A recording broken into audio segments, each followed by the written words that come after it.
భద్రాద్రి కొత్తగూడెం జిల్లా పినపాక మండలం సీతారాంపురం మనం గ్రామ పంచాయతీ బొమ్మరాజపల్లి గ్రామంలో ఉన్నాం. ఇక్కడ గ్రామ పంచాయతీ కార్యాలయంలో గ్రామ సభ ఏర్పాటు చేశారు. ఈ సందర్భంగా మన డిప్యూటీ తహసీల్దార్ గారు ఇక్కడ రావడం జరిగింది. అలాగే ఆర్ఐ గారు, సర్వేర్ గారు కూడా రావడం జరిగింది. సార్, ఇక్కడికి మీరు గ్రామ సభ ఏ విషయం వచ్చారు సార్? ఇప్పుడు తెలంగాణ ప్రభుత్వం ఏదైతే మనకు భూభారతి అనే పోర్టల్ ని ఇంట్రడ్యూస్ చేసింది, అందులో భాగంగా ఏంటంటే మనకు భూ రీసర్వే భూమిని మొత్తం కూడా ఈ 2 గ్రామాలు మొత్తం 8 గ్రామాలు చేయాల్సింది మన దగ్గర. ఏ గ్రామాలకు వచ్చింది సార్?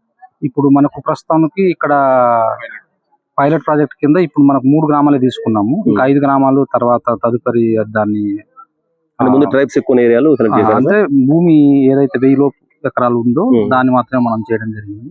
అందులో భాగంగా ఇప్పుడు భూభారతి యొక్క అంతిమ లక్ష్యం ఏదైతే ఉందో భూమి సర్వే చేసి ప్రతి రైతుకి ఒక భూదారు కేటాయించేసి దాని ప్రకారంగా దాన్ని ప్రతి రికార్డ్ చేయడం కోసం అని చెప్పేసి ఈ భూ రీసర్వే చేపట్టాలి. అంటే శాటిలైట్ ద్వారా ఇది మ్యాపింగ్ అవుతుందా సార్? ఇది మొత్తం టోటల్ కూడా శాటిలైట్ అంటే ఇప్పుడు మనకు అక్షాంశాలు రేఖాంశాలు ఉంటాయి కదా, జియో కోఆర్డినేట్స్ ద్వారా మనం ప్రతి రైతు భూమి ఏదైతే ఆయన సాగులో ఉన్నాడో కాస్తులో ఉన్నాడో దాన్ని మనం రికార్డ్ చేసి మనం రికార్డులో భద్రపరచడం జరుగుతుంది. దీనివల్ల ఏంటంటే భవిష్యత్తులో మనకు ఎటువంటి తగాదాలు, భూ తగాదాలు, గట్టి తగాదాలు జరుగుతున్నాయి కదా ఈ మధ్య కాలంలో, అలాంటి తగాదాలు జరగకుండా ఎవరైనా ఇల్లీగల్ గా ఎంక్రోచ్ చేయాలని చూసినా ఏదైనా జరిగినా కూడా మనం తదుపరి ఎటువంటి మన భూముల రక్షణ కోసమే.